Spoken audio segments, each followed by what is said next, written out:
right. Time for another chart. LLY, New York Stock Exchange. Lilly. No further ado. Let's see where my resistance is. Seems to be at the 85 level with a bigger pattern. 67.50 and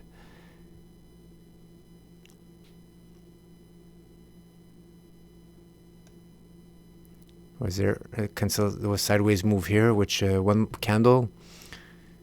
I don't like it that there's not a test close on that line before the breakdown, but it seems to be some resistance here, that support here, at that level. Is this just noise? Well, we'll have to wait for the candle at the end of the month, right? So this week could come all the way back here, and this would have considered it noise. If we do have a breakdown, then the implied measured move would be top, height to bottom of the formation added to the breakdown line, and that would bring us here to a small wall. That's resistance turn support after this breakout here of this 2-month pattern, and there's probably some congestion here. So the target's in line with that zone, so you shouldn't have too much turbulence on the way to that target. But right now we have to wait for that monthly close under the 80 level to confirm the breakdown.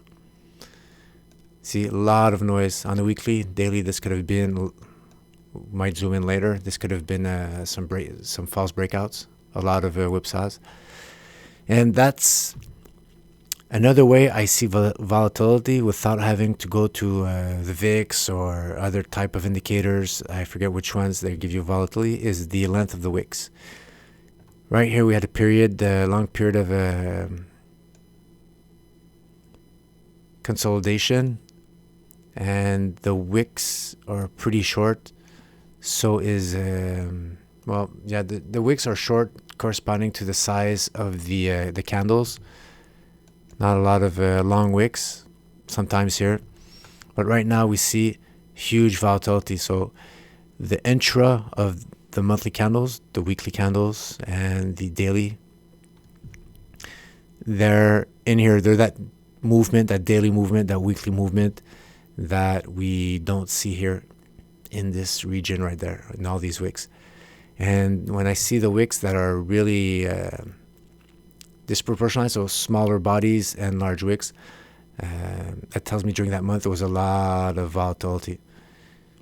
Not super duper, but it gives you an indication of where the stock is or where the underlying equity is as for its implied volatility.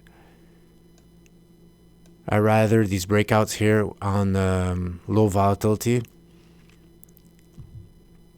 I have more confidence if I didn't have some wicks that were protruding that resistance line, and if I would have a breakout here, it's still just noise. The monthly candle is the one that counts the most for me, but it still means there was some buying and selling action right here, even though it's less important because the close was under that line. It's to consider, because if you go, let's see, I go on the 5-year. Let me get my chart. Where is it? Lily.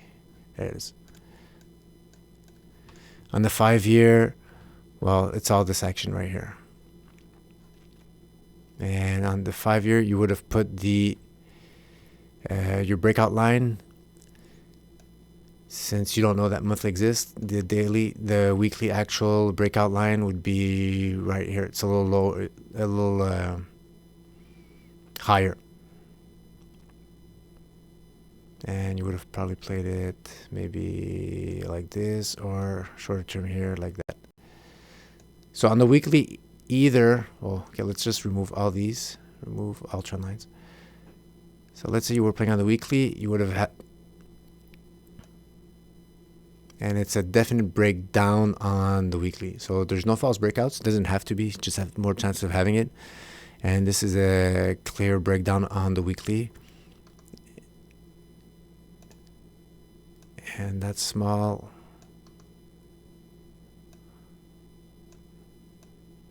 breakdown has already reached its target. So you would have had to enter this Monday, and I guess all this action is this week's.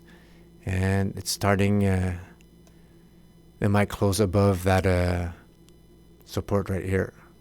And the weekly is more important than the daily, because right now, if you'd have a good close under the 77.50, you could have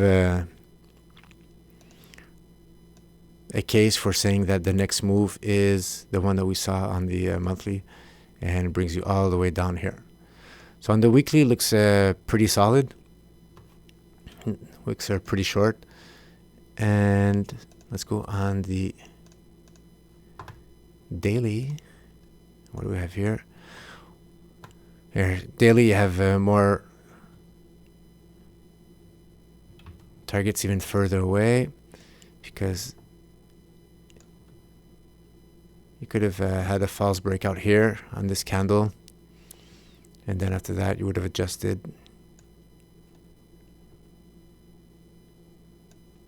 You see, you would have had a false breakdown here. Finally came back up.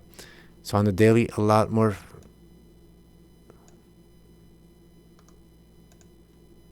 Clear that up. So someone in the daily here, you could have thought this was a breakdown, and here you would have been okay. You would have had a breakdown here, close here. So that's that chart. What's fun about it is if I would have come under my radar for the 10-year monthly chart, I would have drilled down to the weekly and then the daily, like we just did now. And if all the breakouts occur pretty much at the same time, the same each candle, the monthly candle, there's a breakdown, and then henceforth within that candle there's a weekly breakdown. Within that weekly breakdown is my daily breakdown. That's A++ for me. It's all the stars are aligned. No time frames working against me. Well, maybe quarterly candles, but I just don't look at them, because quarterly candles, what's 4 per year? To have that many candles, I would it would take my lifetime. So that's the price I'm paying for not looking at those candles. All right, sorry for moving that around. Oh, no, sorry. That is... There you go. All right, here's my Lilly. So let's just see if the month could close below. If it does close below that my breakdown line, this one here, then I think I have a case to reach that first target easily. Not the furthest away targets. There's because of the monthly candle, I eliminate the wicks when I draw my lines. My resistance support or the chart formation. Well, since it's composed of multiple weekly candles, the weekly candles are going to be just a little higher, the part of the wick, right? So I eliminate the wicks of those weekly candles, but the body still is going to protrude that line. So my chart is going to be a little wider, higher width or height to minus the bottom, and the measured move is going to be added on top of that, which makes my target further and further away.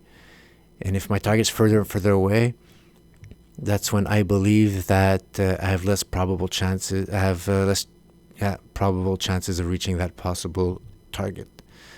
I hope that was clear. Maybe I'll try to go through that observation I made and with other cases every time I look at a chart.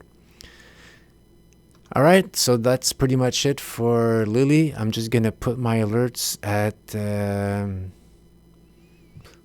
right here to see if it retraces within the formation, and I'll have to come back to this at the end of the month, or another one just right here. All right, I want on top of the price action and one below. Either case, if I don't come back to it, then or I forget about it, these might get triggered and I'll get my attention. I'll come back to it. There's no problem. I miss some trades. Sometimes I get them. No problem there. There's always more. Always more. And that's what you have to tell yourself every time you're not sure and you're going to pull the trigger on something you shouldn't, just say there's always more. All right. Thank you very much. See ya.